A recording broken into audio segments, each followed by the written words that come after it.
Say, by the way, tonight's game, New York wins that outright. Erik and Gino, Sunday we scheming. NFL dreams while the TV beaming. Gridiron gurus, deep in statistics, parlays and spreads, no room for pessimists. Game day hustlers, bets on the line. Analyze the field, it's money time. Sharp like a tack, breaking down plays, riding the highs, no fear of delays. Quarterback sneak, defense mount the tough, red zone blues or 2-minute bluff. Gino got the over, Erik on the spread, cashing out tickets, numbers in our heads. Every snap, every pass, got him on the edge. End zone dance, hedge fund on the pledge. From the coin toss to the last hurrah. Whoa, stepping it up in the world. Look at that intro, as Sportsback says. Damn, look at this intro. We are ready for NFL Betting Blitz. What's up, everyone? Hope you're all set for a fun Sunday NFL Week 4. Remember, this week we'll be giving away a free $50 bet, side or total, on the Sunday night football game. This week it's going to be on the That's What G Said YouTube channel. So if you're watching on Erik's channel, or if you're watching us from a different spot, make sure to head on over, subscribe to That's What G Said YouTube channel, the YouTube podcast on the YouTube channel, and then let us know who you're an NFL fan of. It's easy. Very simple the first couple weeks. And then the next few weeks, we'll start asking stuff about games and best bets. But for now, just head over to my YouTube channel. That's What G Said podcast. Subscribe, like the video, and then make a comment on this video between now and when we're done. And then when we're done, we will pick out one of you who gets the free Sunday night football bet. Erik, buddy, we bounce on over to week 4. A lot of ground to cover, my friend. Are you ready to rock and roll? Let's do it, my friend. Okay, let's start with the New Orleans Saints heading to the Atlanta Falcons. Falcons are a 2.5-point favorite in this game, a huge divisional game for these two. And I think one thing that happened with the Saints last week, what really hurt them, when you lose your center or a key offensive lineman in the middle of a game, it's hard to make adjustments sometimes because it's so raw. It's live. You don't have the opportunity to, let's try this guy here real quick. Oh, you know what? That doesn't work. Let's try this one in this spot. Oh, that works a little bit better. The Saints have now had the opportunity in practice over the last week to figure things out a little more. And I think Kubiak is the type of offensive coordinator who's going to be able to put them in positions to where they're not going to be just trying to drop back, throw, really lean on like needing to have tons of time. It'll probably be a lot of quick movements, quick stuff. I just feel like they're going to have some adjustments made here. It's not like Atlanta is 100% healthy either. Both of these teams are a little bit banged up. Coming into the season, I was just a little higher on the Saints than I was on the Falcons. So I lean Saints here. How about for you, Falcons Saints? I got them at plus 2.5. Small divisional dogs. Last 20 years, 55% ATS. Last 10 years, 61% ATS. I don't know. Basically, what Philadelphia was doing was they're playing with 6 down linemen against the Saints. I don't know if the Falcons are going to do that. Saints do have injuries to the offensive line. It looks like Kamara is going to go, which is huge for them.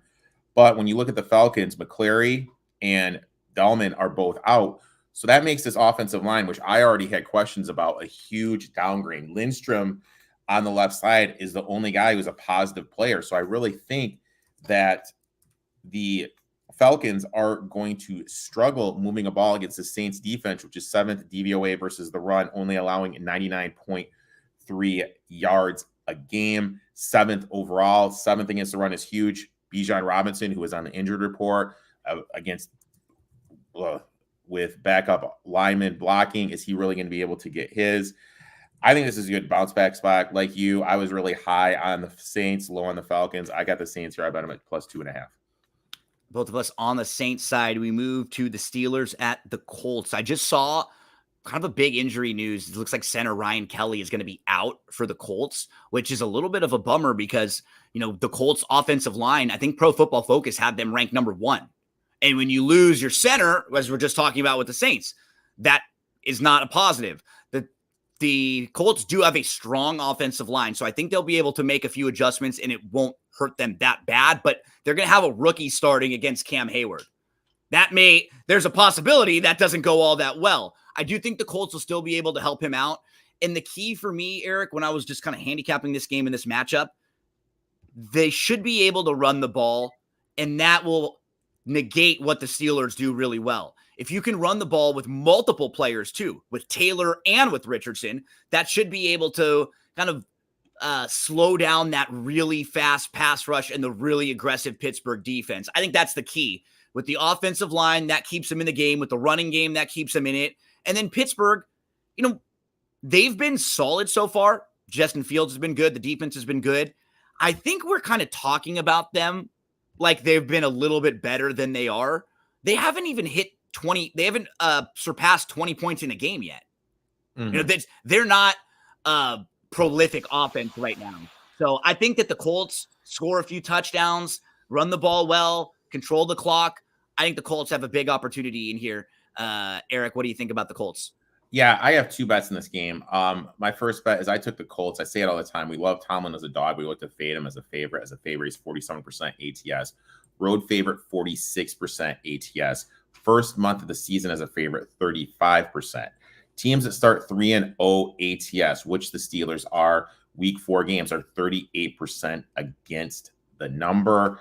Small home favorites to start the season in the last 15 years, 56% again ATS. So a lot of trends are saying to take the Colts.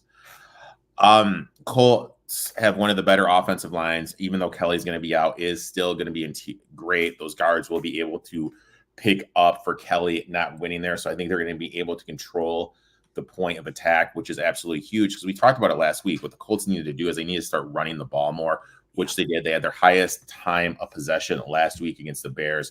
When we look at Taylor, his career for running against the Steelers, 4 yards a carry. I think they're going to be able to move the ball. Look, I love Justin Fields, but it's really hard for me to trust him to win by margin with how. Yeah, that's the key. You like to play them as dogs. With how he plays and looks to extend the field, extend the play. I'll take him all day as a dog, but not when he's got to win with margin, even if it's small. I have some trends. I think they're going to win the trenches, so I like the Colts here plus the 2. And I did do a player prop. I was looking, and this really stood out to me. George Pickens last year had the 4th most yards against cover 3. And who extensively runs cover 3? The Indianapolis Colts. So I took, and I hate George Pickens as a player. I think he's one of the most overrated players, but when we see how good he was last year against cover 3, he is the clear-cut number 1 option for Justin Fields. So I did George Pickens over 53.5 receiving yards in this game as well.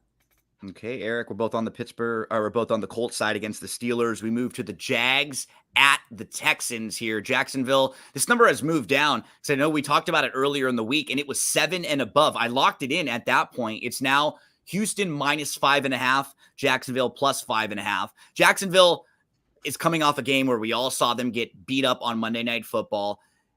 Houston is coming off of a game, though, where they also got their butts handed to them.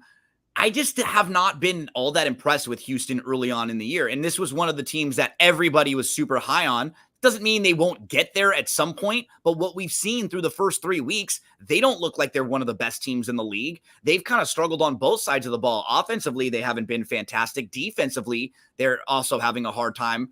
I feel like this is do or die time for Jacksonville. Nobody wants to play them. This is that spot where you have to go in on a team that just got crushed last week because they're going to be a little bit more undervalued. The money's come in a little on them, but we locked them in a little earlier in the week, Erik.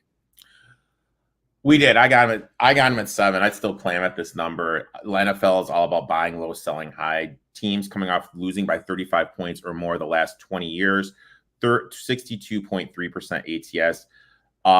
That are dogs, 65.6%. That are road dogs, 69.2%.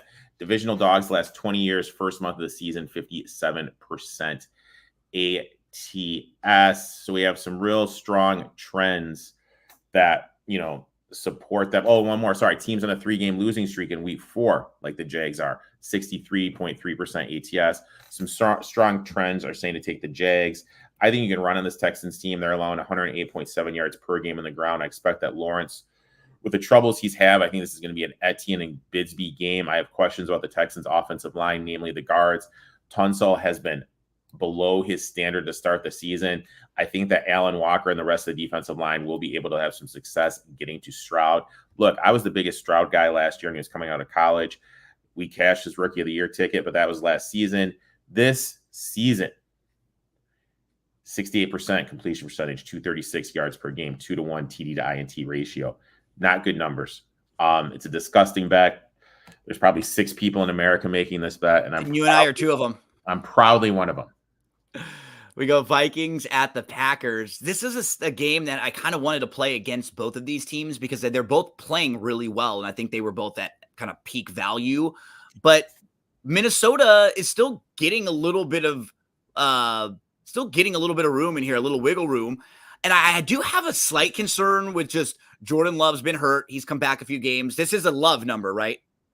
Yeah, he's playing. Yeah. So got to give all the credit in the world to LaFleur. I was so impressed with how he was able to get Malik Willis ready for those games. He put him in a perfect spot to succeed. Now, the Vikings defense, what Flores has been doing, if your quarterback isn't 100% or able to process things, I mean, he made Stroud look really, really bad last week. So I'm not sure if this is the best matchup for them. I would really prefer a 3 if you were going to play the Vikings. So the number's about where it is. I'd still lean to the Vikings side if I was going to play this game. How about you, Vikings-Packers? I have Aaron Jones going to DFS. I think Aaron Jones, he's in line for a huge game. His rushing prop was a little too high for me. Vikings, small divisional road dog trend, 61%. We talked about earlier. Flip side, teams 3-0 to start week 4, like the Vikings, 37%. So those are 2 trends that kind of go against each other situationally. Vikings off a win against the 49ers and Texans. Will the real Sam Darnold please stand up? How is Sam Darnold going to look? He was a little banged up. Love, he's playing. He's not 100%. LaFleur, 59% against the ATS. Home favorite, he's 63.6% ATS. I have no idea what's going to happen in this game. I just want to stay back and just kind of watch it. Remember, folks, if you're out there, even if you're watching over on Erik's channel, head on over to mine just for a second. Throw that subscribe on there, throw the like, and then comment. You can absolutely win a free $50 bet on the NFL game. We had a winner last week. Our first person, they had the winner. They had the Chiefs, so they were sweating it out the whole time when the Falcons were driving down. They said, man, I really sweat that one out. We sent them their $50. So it'll be the easiest way you can possibly make $50. You don't have to invest anything. All you have to do is just subscribe, like the video, and then tell us who you're a fan of, which NFL team that you root for. Erik, we move next to the Bengals at the Panthers, the Andy Dalton revenge game.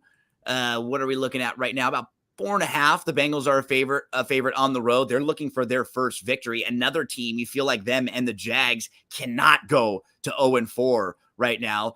And the Panthers, was it like the 1 week bump that we see when teams like fire their coach or make a change? Or do you think they'll be just a better team overall? Did they get a little bit of a boost from Dalton, and will it carry over this week? How do you play this one? I do a DFS segment on my podcast, which comes out every Friday. I'm all in on Chuba Hubbard. I think Chuba Hubbard's in an absolute smash spot, especially with the Bengals not having their 2 defensive linemen. But when we look at sides and totals and everything in terms of betting, teams 0-3 week 4, 56% ATS, Dalton revenge narrative. I was wrong on Cincy. I think we were all wrong on Cincy. All of us had high standards with Cincy. We thought this is a team that could win it all. Their defense is brutal, but the great thing about their defense being brutal, Jamar Chase is going to be playable in DFS every single week. You can look to play his yard totalage because they're going to have to throw the ball. Cincy, awful tackling, 2nd down and 22. That guy missed that tackle. This is a pass at me, but if I were going to play it, I'd look at Huber and Chase props.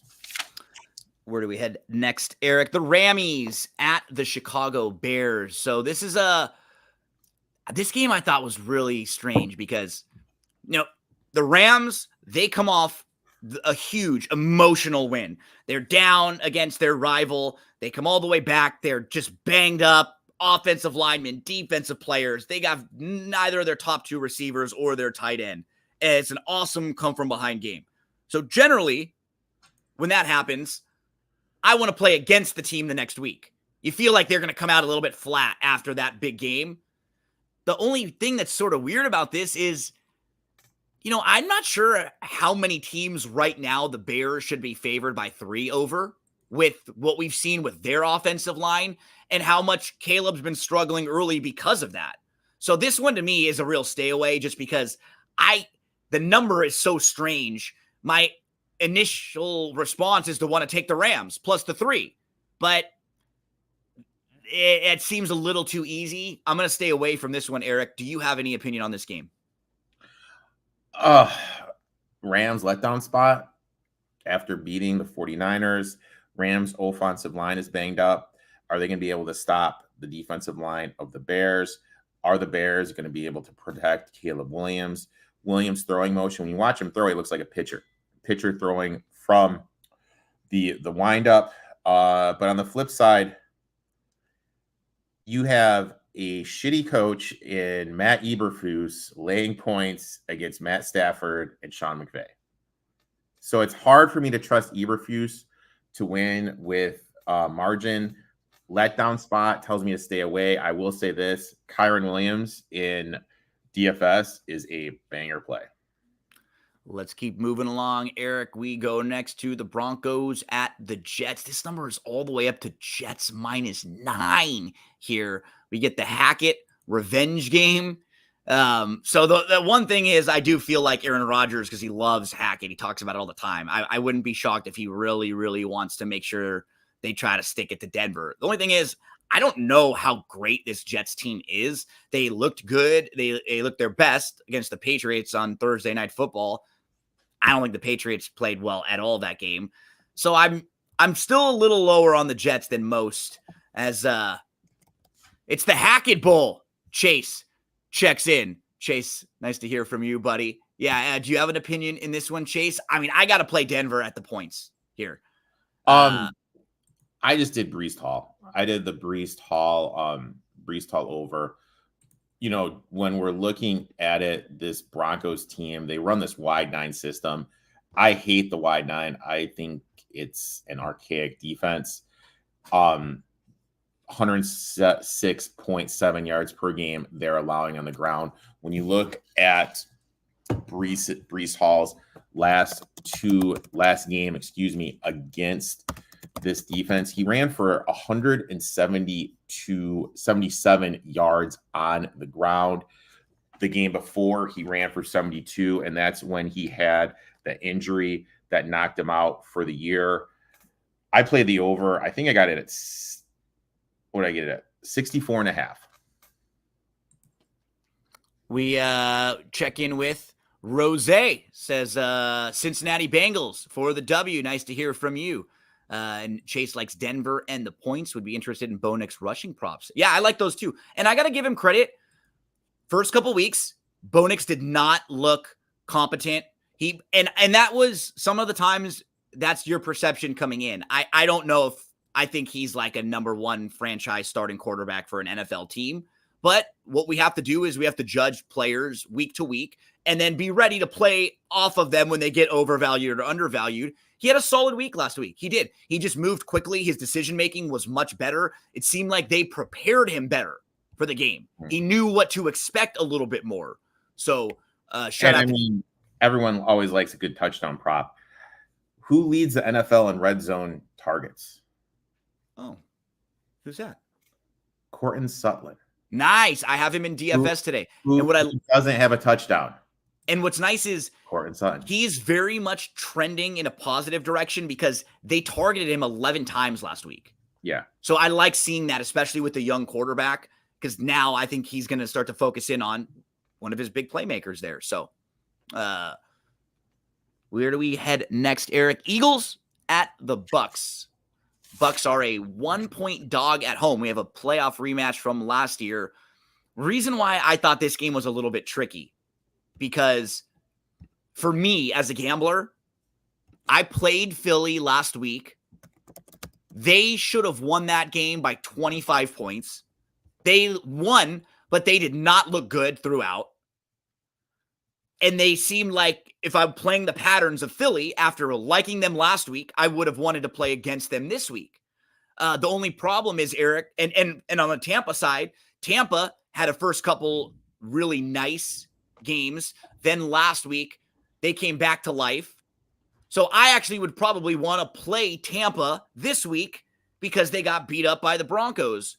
The only thing that throws a wrench into all of that for me was that there's like a revenge aspect of this because these two teams were in the playoffs last year and Tampa beat up on Philly when Philly was really, really struggling. So again, when I start going back and forth and I feel like I have reasons to go both sides, then I usually just step back a little bit. So if I had to, I'd lean Tampa, but I didn't get the better of the number because this thing was like 2.5 earlier in the week, right? Yeah, I completely sat this one out. Yeah. Oh, actually, I did not. I have a prop in this bet. Okay, so no side, though. No side. A.J. Brown out. Devontae Smith out. So who is going to be the X wide receiver? Who's going to be one stretching the field? Who's going to be the one to high point a ball? Florida State's very own Johnny Wilson.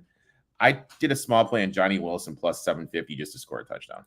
I would be on the side with Chase here, the Wolf of Oakland. Oh, and Sports Facts checking in. Fan of the Broncos. Good luck to you. Says no Oklahoma State in the NFL. So great to hear from the folks out there. Any of you that are in the comment section, let us know some of your best plays today, or as we get to the games, let us know which side, which player props you're on. We can all help each other out a little bit. Erik, Commanders at the Cardinals. Another game where I don't love the number. If I'm forced to bet this game and I play in a picks pool where you have to pick every game by the spread, and I actually had for the first 3 weeks, I had 30 winners. I was at the top of my picks pool by 5 over the second place finisher. So you know what that means? One of these weeks, Erik, it's going to be like an all favorites week, and that won't be a great one for me when that happens, when you get those 12 favorites against the spread. But Arizona, they've been pretty tough. Even in the games when they were getting beat, I just think this team is a lot better coached. They're a lot more talented they've been in prior years. And Murray had a fantastic game a few weeks ago when they beat up the Rams. Last week, they were going to regress a little bit. Still played fine against your Lions. Washington is the talk of the town. Daniels is the darling of everyone, and rightfully so. He was really good on Monday Night Football. He was the number 1 graded passing quarterback of the week. We saw his ability running the ball, hitting great passes and tight windows. Bengals defense is awful.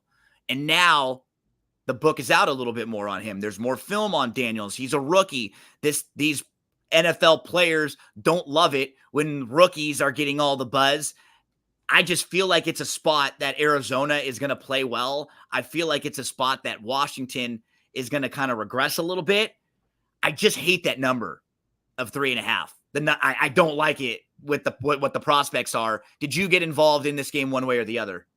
I did Marvin Harrison Jr. over 71.5 yards receiving. Commanders give up the 3rd most yards to opposing wide receivers with a 68% catch rate. Last 3 wide receiver ones. Evans 5 for 61. Neighbors 10 for 127. Chase 6 for 118. So their average at last 3 number ones averaging 102 per game. Commanders 32 DVOA defending the pass, 32 DVOA defending opponents' wide receiver ones. One of the worst, if not the worst, secondary in the league. I know Harrison has only gone over this total once, but he leads a team in targets, yards, second in receptions. No McBride. I think he's even going to get more touches. This is just a great matchup. I love Marvin Harrison. It's Marv today for Erik. Matthew checks in. Dunze, first quarter, over 0.5 yards on FanDuel. Rams were giving up the 3rd worst passing yards. So Dunze had 112 yards last game. Caleb and him seem to have a connection. Okay, there we go. You get a little boost on that one. Matthew jumping in. Appreciate that, Matthew. And if you're watching, Matthew, head on over to the That's What G Said channel where this video is coming. like it and let us know who you're an NFL fan of. You get a chance to win $50. Anyone that's watching who wants to get a chance to not only win $50, you get your play on the NFL game on Sunday Night Football tonight. Patriots at the 49ers. Erik, first double-digit spread of the year. Patriots are a 10-point dog on the road. Do we know right now what the injuries kind of in and out for the 49ers are? No, we do not. Yeah, it's just totally up in the air. Yeah. So let me kind of read some of the actives, inactives that we're seeing right now because they've been kind of coming out a little by little. Jordan Love, Keenan Allen, Rashad White, Bucky Irvin all in. Jair Alexander, Joe Mixon out. So those are some of the big ones right now. That was just from Adam Schefter just a moment ago. Let's talk about this one. Erik, any thoughts on the 49ers as a 10-point favorite? Normally, this is a spot I'd be all over it. Double-digit favorites, 47% the last 10 years. Do we really trust Brissett? Are they going to look to go to May? 49ers bounce back spot, Jennings letdown spot. I'd look to play Jawan Jennings as unders. I really want nothing to do with this game, just to be completely honest with you. Yeah, same type of thing where I would lean Patriots if you had to, but kind of variables. I was really disappointed with the Patriots last week too. After a couple of weeks where they were good, they were feisty, they were competitive. That was not at all the case last week. Browns at the Raiders. Man, this game has flipped quite a bit. Number has moved. So the Browns are a 2.5-point favorite on the road against the Raiders.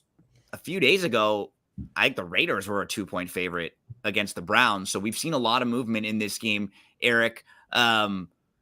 And these are two teams that both just got beat up last week and had such disappointing outings.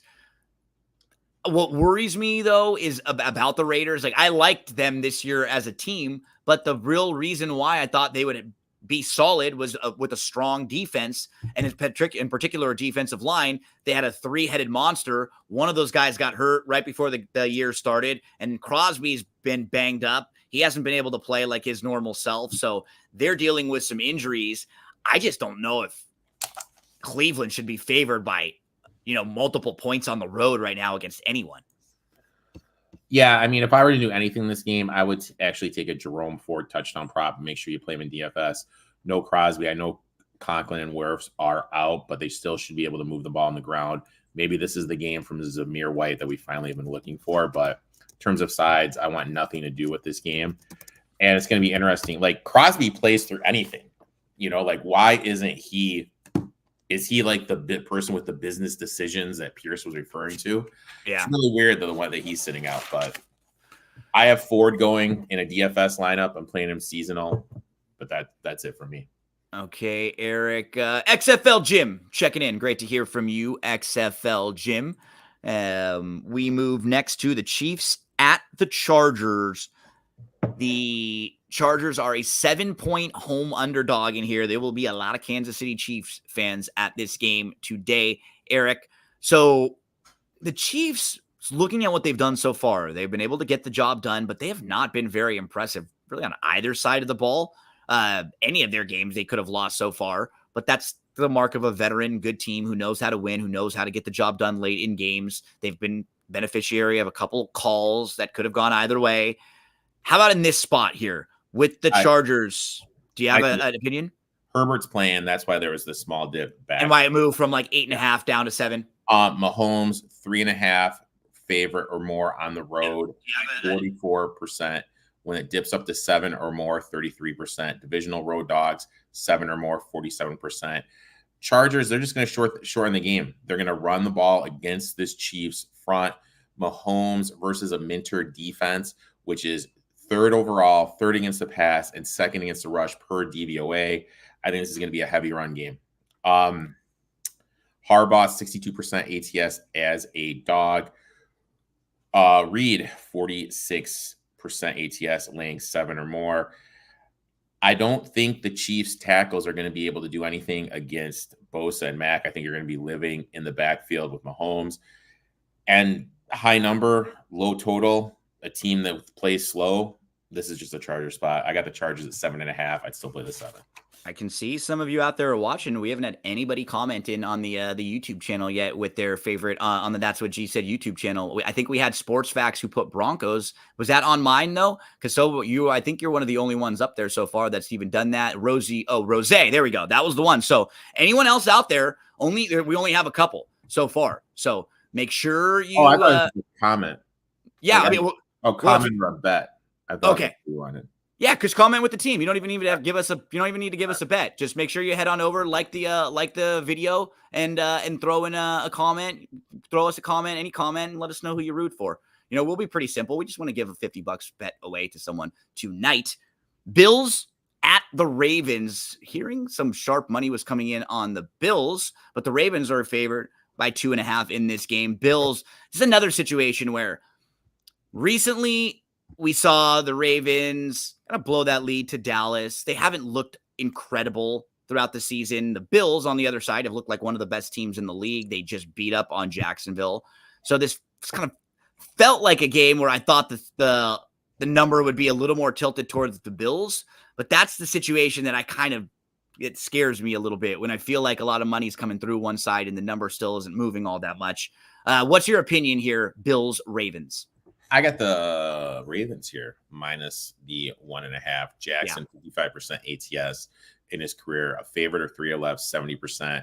What do we say every week? Buying low, selling high. Teams that won by 35 points or more the previous week are 42% ATS the last 20 years. Bills team overvalued because they blew out the Jaguars. Everyone is going to be saying the Bills are 3-0 getting points. Teams that are 3-0 to start the season and are dogs in week 4 are 35% against the number when they are road dogs, 25%. Ravens still a run first team. Bills are allowing 116 yards per game to opposing teams on the ground. This new offense of the Bills, run first type approach. Ravens are only allowing 50 yards per game on the ground. I think the Bills will have a hard time moving the ball. With the linebackers the Bills have, I don't think they have the speed to stop Williams. Allen has struggled against the Ravens. I think the Bills will have a hard time moving the ball on the ground. This is going to force Allen to some third and long situations. And when that historically happens, this is when he's more prone to turning the ball over, which he has done for his whole career. I think the Ravens are going to be able to move the ball on the ground. I like the matchup. I got the trends. I get Lamar under 3. I got the Ravens minus 1.5. 2 Monday night football games this week. Erik, first one is the Dolphins hosting the Tennessee Titans. Do we know what the quarterback situation is for the Dolphins as of this moment? Yeah. Skyler? Nope. Tim Huntley, because Huntley came in. So their options were Skylar Thompson, Tim Boyle, and Huntley.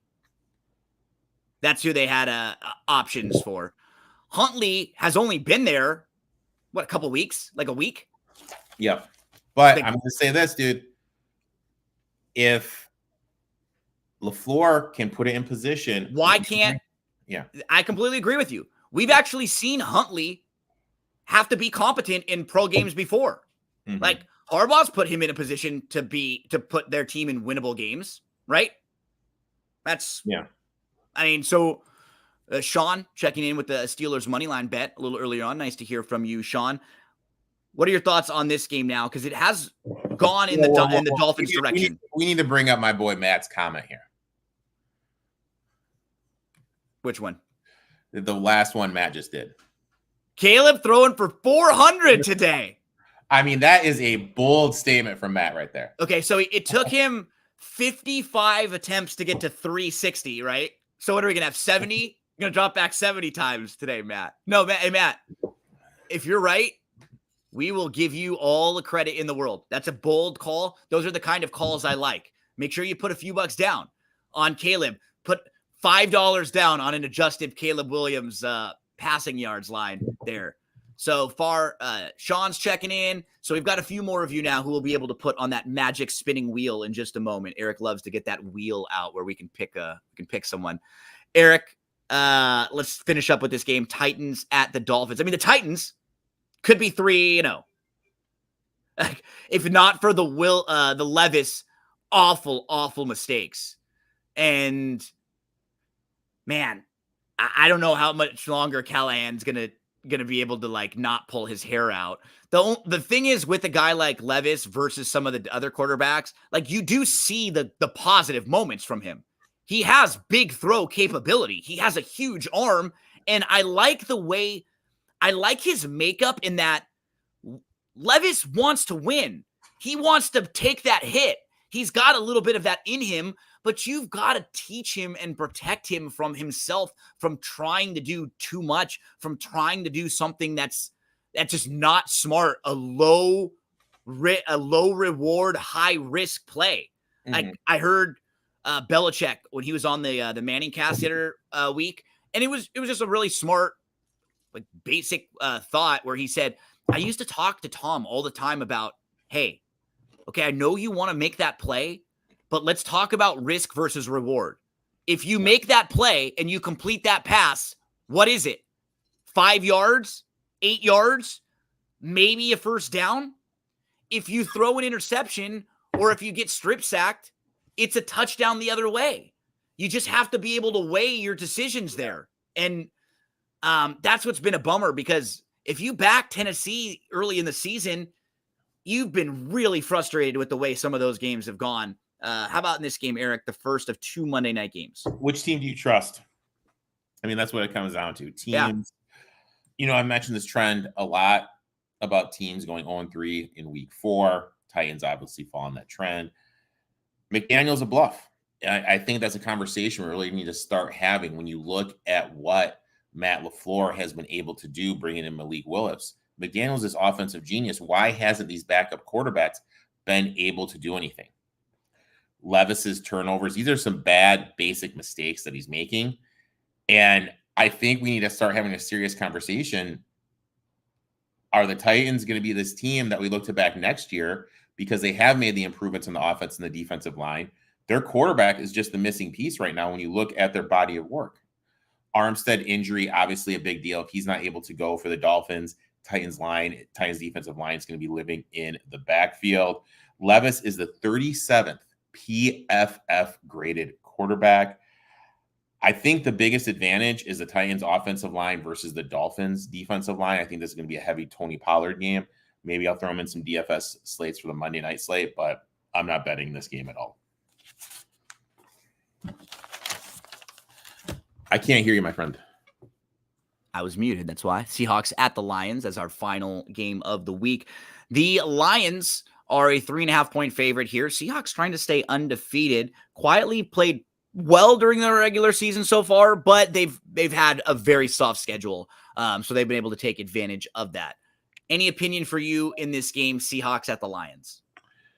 Yep, I am going to look to go to a player prop. I am going to go DK Metcalf.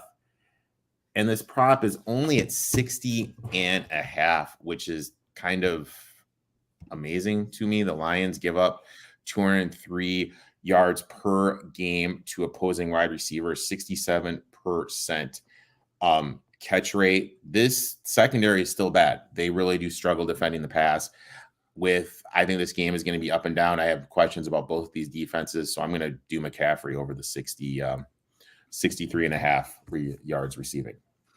No opinion for me on this one. So best of luck to everyone. NFL Week 4. A couple things I want to mention before, Erik, if you want to pull up. You know what? No, here's what we're going to do this week. We'll pull up the wheel. I think we have a few different. So who do we have? Definitely Rose Miller was on there. Sports Facts. I have Sports Facts, Chase. I have Sports Facts twice. Rose, Miller, Sean, Jim, Sean, and Matt. Okay, cool. So there are we'll pull the wheel up as we've got it right here. You ready to spin that bad boy, Erik? I'm ready to spin it. Okay, here we go. Who's going to be winning $50? So the way it works, I'll contact you. You'll get a $50 bet. Ooh, Mr. Miller. Rose. Awesome. Congratulations. Thank you for coming over and subscribing. That's what G said. Thank you for leaving a comment. Rose, if you are on Twitter or if you're on social media, I want to get in contact with you. We'll send a DM to you so that way we can find out who you want to play in tonight's game. So you'll be able to play the point spread or the total in that game for $50. If it wins, we'll send you that $50 right back over to you later on, Venmo or PayPal. So an easy wager. You don't have to sign up for anything, log in or anything at all like that. Before we get out of here, though, I just wanted to mention a couple things. There is a contest that a lot of the people that are watching this will really like, Erik. Their contest from Santa Anita. I'm going to pull up the screen so we can see. They're called the Pick'Em contest. They are free to enter. And every Saturday and Sunday over the next month, if you win this thing, you get $1,000. So Saturday, there's a winner for $1,000. Sunday, there's a winner for $1,000. And Erik, I think with a lot of these contests, people will say like, who really wins? There's probably so many people getting involved. I know one person that's won this contest one day. You won one of these. So it's absolutely winnable. Totally winnable. And the funny thing was, I had no idea I won it either until you said something. And then you checked like your email and you saw that they had said something to you. So if you're a football fan, a lot of this stuff will be simple for you, or there'll be props that you can look at. Total yards combined in the Ravens-Bills game. Boom. So not hard. What it combines is horse racing and sports. So there are 12 props. Some of them are about the races from Santa Anita today. Pick the winner of race number 1. That's really basic. That's very straightforward. Then you'll have point spreads like this one. If I pick Patriots, it'll tell me my pick has been made. So you want to make sure you go through all 12. Commanders, Cardinals, over, under, 48.5. I think everybody's going over, but that's probably the place to go. So once you fill this thing out, Chiefs, Chargers, Erik told us Herbert's in. Let's go Chargers plus the 7.5. That's it. Just fill out the 12 props, fill out all of them. It does not cost you anything to enter. It's totally free every Saturday, every Sunday, and the winner gets $1,000. It's a fun contest, and play in it every week or every Saturday, every Sunday, because they actually have a prize for the person that picks the most winners all the way throughout. If you pick the most total selections, you will win $2,000. So even if you never win the contest, just by playing in it every week and stacking more and more winners, you'll be able to win some money. Maybe you want to play the races today. Belmont at the Big A. Head to shop.drf.com. Our friends over at Daily Racing Forum have everything you need to help out. And then don't forget about the contests. If you're someone who likes to play in these handicapping contests, there's a big one today. It can get you qualified into future contests, the $1,000 super low ratio qualifier. So congratulations to Rose Miller Rose. I'm on Twitter. It's me, Gino B. Erik is Etoff21. Get in touch with either one of us, Erik. If you get a message from Rose, let me know, and then just shoot it over to me. I want to get in touch with you so we can make your wager on the Sunday night football game tonight. Anything else you want to mention, buddy, before we get out of here? Nope, I'm just putting in my bets right now for this Pick'Em contest, dude. Awesome. So pick'em.santanita.com every Saturday, every Sunday, totally free. Kick back, watch a few of the races while you're watching the Sunday games all throughout the day. We hope all of you have a great, great Sunday. In just about an hour, I'm going to have a couple of my screens up, and I'm going to hear Scott Hansen tell us that 7 hours of commercial-free football starts now. One of the best lines for all of us football fans to start the Sunday. So good luck to everyone. And we always love when you're commenting. It just makes the show more fun. It's always nice to see what some of you out there are playing. Matt, Sean, XFL, Jim, thanks for checking in. Sports Facts and Chase Sessoms, the Wolf of Oaklawn. Rose, our winner. I hate the Lakers. Let's make some money. So great to hear from all of you. Have a fantastic Sunday. Erik and I will be back here next week, Sunday, 11 o'clock a.m. Eastern time to get you all set up. Let's take a look at that intro one more time as we go out, Erik, because it was so damn good. I just want to see it once more as we say goodbye.